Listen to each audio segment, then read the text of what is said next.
Okay, once again I suffered from a dead battery, so I don't know exactly where this cut off, but I'm guessing it was quite a while ago.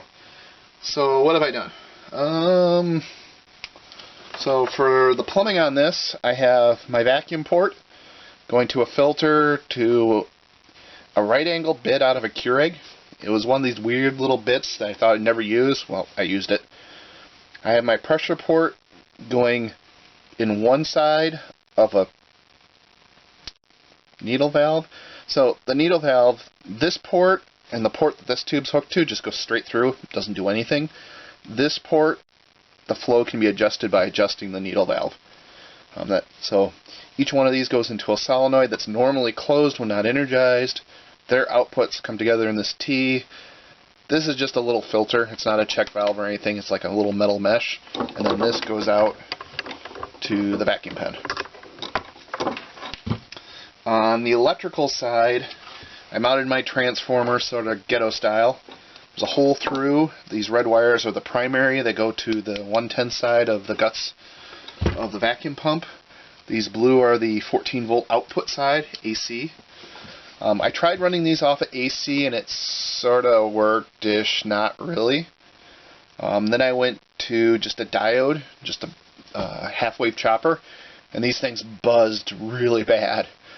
It was really annoying. So I ended up with a full wave rectifier. I didn't need a smoothing cap. They work fine. They're not too loud. That screw just mounts the bridge rectifier. So AC goes to the AC inputs on the bridge rectifier. DC plus goes to both solenoids here. DC minus goes down to this foot switch. This foot switch has a normally closed and a normally open position. So the normally closed goes to the vacuum solenoid, so it stays on when I'm not on the foot switch. And then the normally open side goes to the pressure solenoid. So when I stomp on the switch, it closes this valve and opens this valve to blow.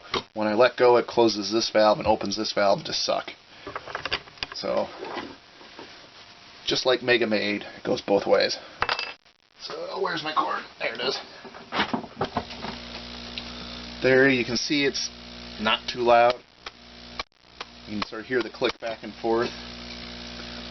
So if I hook this up, so I get almost 4.5 inches of mercury, which is pretty good. And if I push on the pedal, can't see pressure on this gauge, but you can see it go back down to 0. So hopefully that takes care of my weak suction issues for a very long time. Not much more to say about it. This bracket for these solenoids worked out really well. Oop.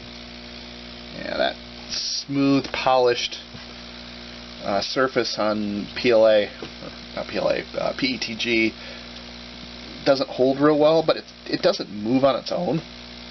So I think I'll reuse this bracket idea for the pick and place machine to mount the 4 solenoids I need to make that work. I may scuff up the outside of these. Here, this is the one that's just like the one in there. You know, somehow scuff up the surface, wrap a piece of tape around it. I don't know, just to keep it from sliding. But you know, realistically, I got to put significant force on that to get it to move. But once it starts moving, it's just like whoop. So that's everything on this project. I'm gonna call it good. Laters.